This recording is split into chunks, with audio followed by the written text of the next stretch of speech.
Hello, everyone, and thank you for being here today. We're going to talk about the digitalization of indirect procurement at Royal DSM with the help of SAP. In particular, we're going to focus on the role that change management played in the success of that project. Now, to do that, I'm joined today by Andries Feikema, who is the Director of Global Procurement Center of Excellence and Digitalization at DSM. Andries, I really appreciate your being part of this keynote today. I wanted to ask if we could maybe start with, for those in the audience who aren't as aware of DSM, could you explain DSM a bit to the group?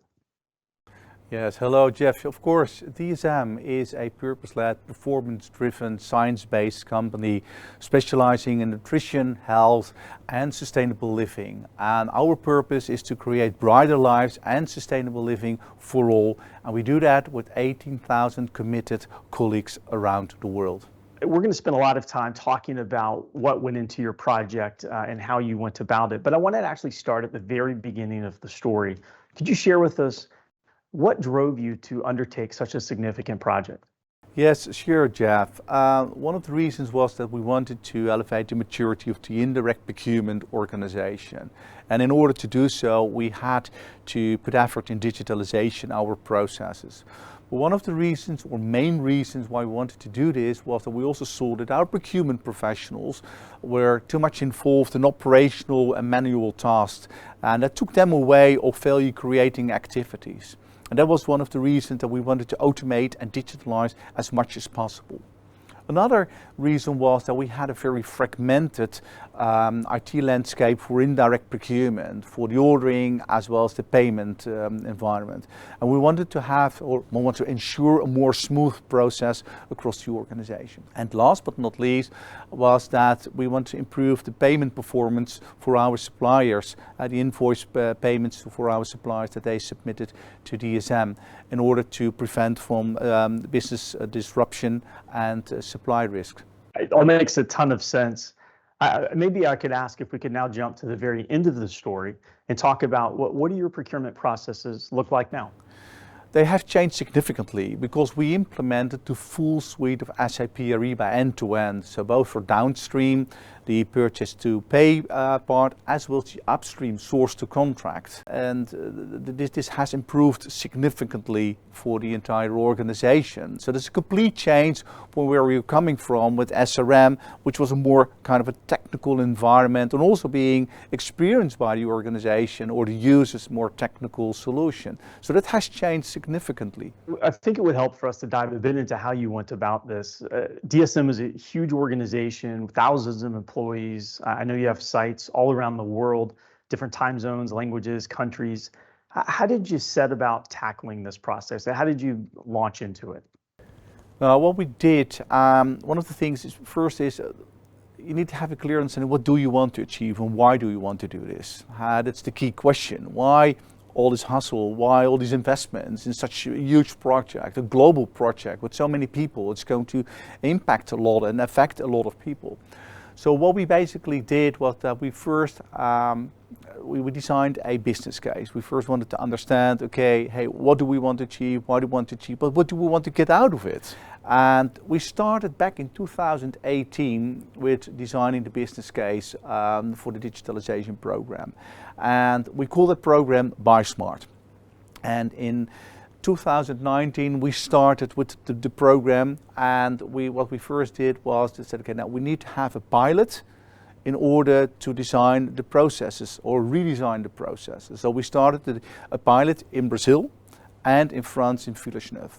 In Brazil, because there was an urgent need for a new procurement system there, and in Village-Neuf we used them as a pilot, or we had them involved as a pilot for the process design for plant maintenance.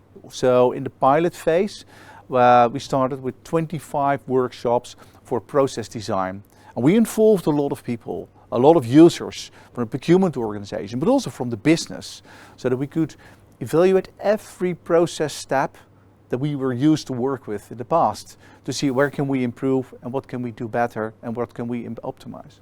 And to give you a little bit more background why we started in Brazil and why France, Village-Neuf, Brazil was a challenging part of the pilot. And the reason why, Brazil is a very beautiful country, but that was not the main reason. And I had the honor and luck that I could be there several times. But the reason why we involved Brazil in the pilot was that in Brazil they have a very complex tax system. And if we were able to design this process and deploy this successfully, then the rest would be easier deploying the solution at the other sites across the globe. After this, what we did was that we started the deployment at the other sites across the globe. And every site we did a fit gap analysis, actually a readiness assessment to understand, hey, where does the global process design, which was set as the default, the global design, where does it deviate from locally?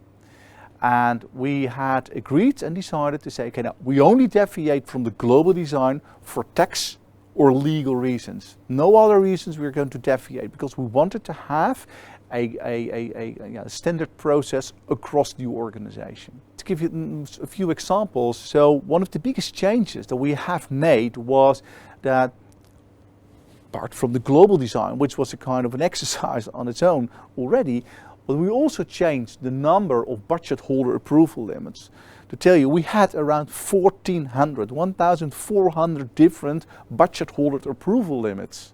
We changed that into 9 across the organization globally. We have set three-way matching as the global standard. Not stating that's already in place, because we have a transition period now, but that's set as the standard for the DSM organization for indirect procurement. So that's quite an achievement, I can tell, Jeff. If I'm not mistaken, you also engaged 2 different implementation partners in that design, in that project, which may be unique for some of the people in our audience. How did that go? Oh, very well. To be fair with you, when we started this whole project, I was also involved in the selection process of the implementation partners. And in the end, we selected CoE Partners, Dutch organization based in the Netherlands, and Deloitte. And CoE for the regulation part, the build and configuration part of the deployment, and Deloitte was for project management office, and they have laid the foundation for the change management part.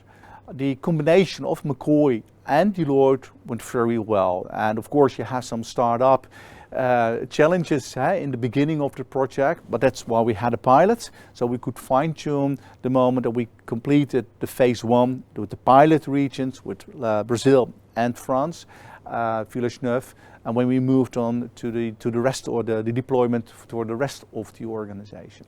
One of the critical elements in the success for having 2 implementation partners to have a clear understanding who's responsible for what, so that there's clarity who's going to do what, who's going to deliver what, and who's in the end responsible or accountable for it.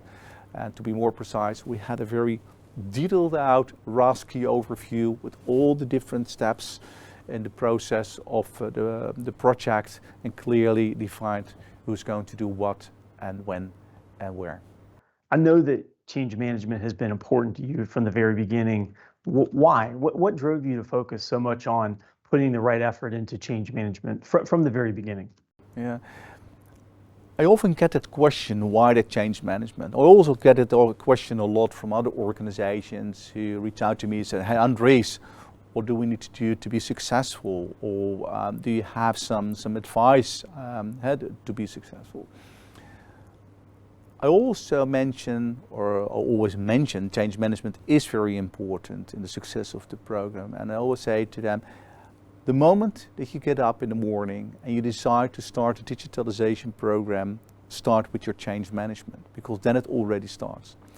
Because digitalization is not just a tool implementation, it's a business transformation. It's something you can't do without the involvement of the users at all the different layers in the organization. And I know it's easier said than done. And it takes a lot of time and effort to get to that point. But it starts with being aware of it and drafting a clear plan, a strategy, how you want to approach this and what you want to achieve.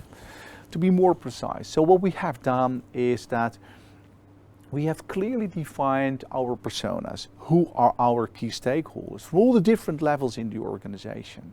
And that change management is not just by sending an email, hey, we are going to change our indirect procurement system. No, change management involves, it's the communication part indeed, but it's also the training part. It's at the level of a review team who are being part of the deployment of the entire digitalization program. But also the local communication at the sites itself. And that's why we have assigned change champions at the sites across the globe.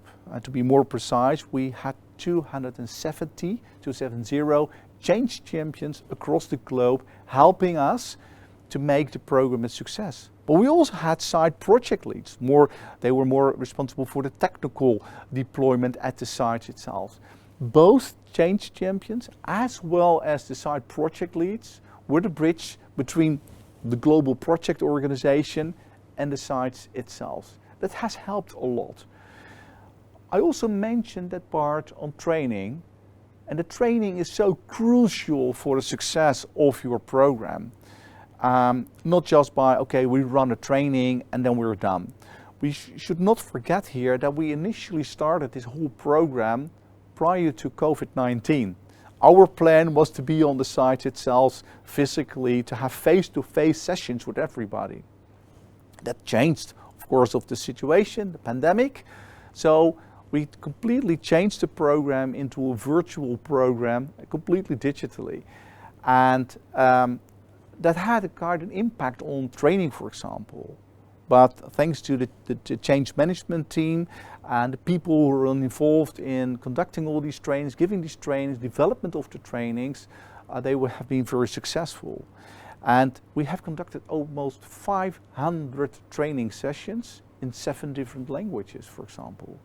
We have recorded 50 instruction videos in 7 different languages.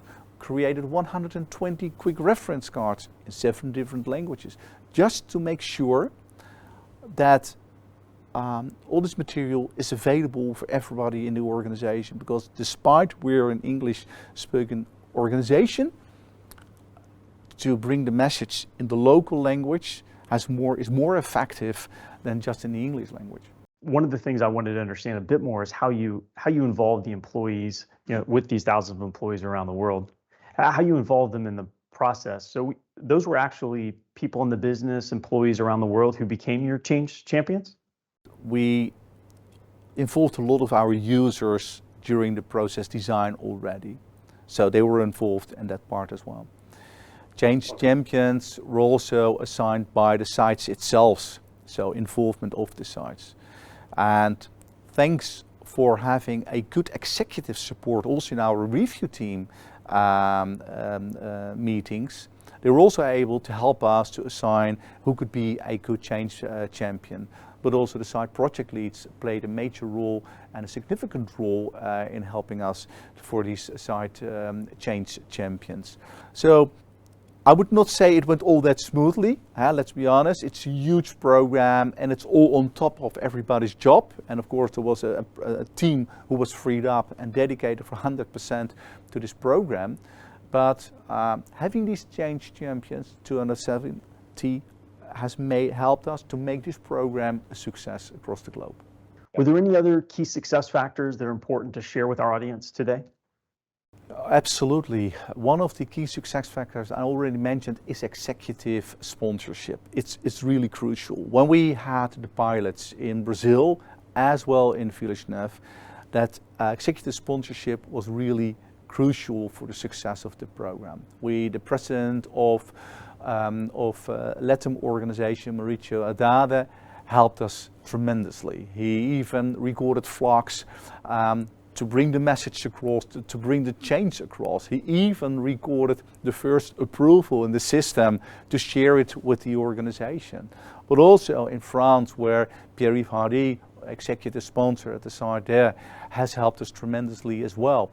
Not only by supporting, but also by challenging the program in order to make it stronger and to help us to take away the risks as much as possible. Another thing that's really crucial is to have a clear understanding what do you want to achieve. I already mentioned at the beginning of our interview, but having a clear vision of what you want to achieve and why you want to achieve it. What's your North Star as an organization? We have to look at DSM. The DSM has said in their strategy, we want to be a digital organization by 2025. And our digital strategy is also linked to the global strategy of the organization strategy. And it's really crucial here. But having a good sponsorship, having a clear vision, and another thing is really important for success, having the resources, having strong resources to make this a success. I had to look to have a very strong team, people who were fully dedicated for 100% of their time to the program.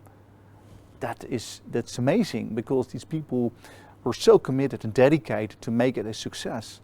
And not only with McCoy, not only with Deloitte, not only with our internal organization, but also with SAP's services, who helped us a lot with the supplier enablement part. Also, here very important, because we want to have a smooth process end-to-end, and that supply enablement is very crucial to have that in place. I'm curious, for you at DSM, in your digitalization of procurement, what role did sustainability play in that project and your goals? Sustainability is at the heart of our organization, or as we say, it's in our DNA as DSM.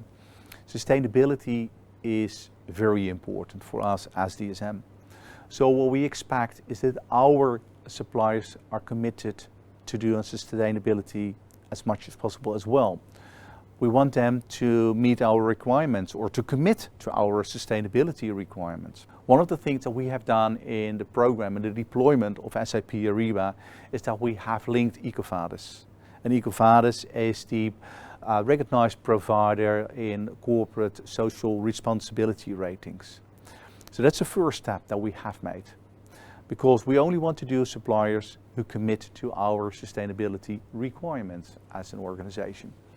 The second step that we're going to take is that we want to gain more insight in second and third tier suppliers in the supply chain. So that's part of our digital vision, how we can further improve and optimize this. But that has played a very major and important role in the program. Well, Andries, as we wrap today, I think about so much that you've shared related to change management, the right partners, the right stakeholders, the work you've done around the world. I'm curious if you could really summarize for the audience, what is the single most important thing you'd like for them to take away, that you'd like to pass to them today? Absolutely, Jeff. The most important thing is to have a clear vision, your digital vision. Have an understanding what you want to achieve, why you want to achieve that, what's your North Star as a procurement organization.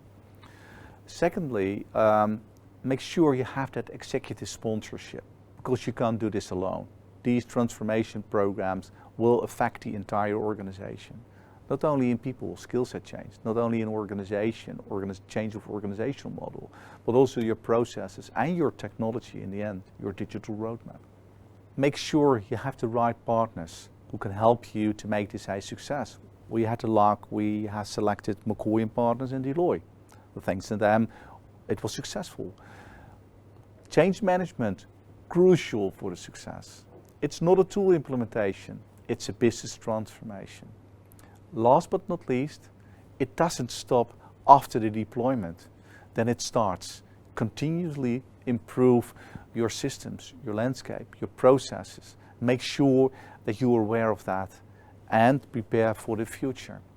And have fun, because it's a bumpy ride, but you'll learn a lot of it. Well said. It's not a tool implementation, it's a business transformation. I love that. I may get a t-shirt with that on it. Well, Andries, thank you. Thank you, DSM, for sharing with that today. With these inspiring words, we're going to wrap up the keynote session for today. If you've been taking notes frantically as Andries has been sharing these lessons, know that from Digital Procurement World, for your participation, you're going to receive a digital goodie bag of sorts where you'll be able to read the full success story and gain a lot more of those details. Otherwise, thank you for joining us today, and we hope you have a great rest of your day.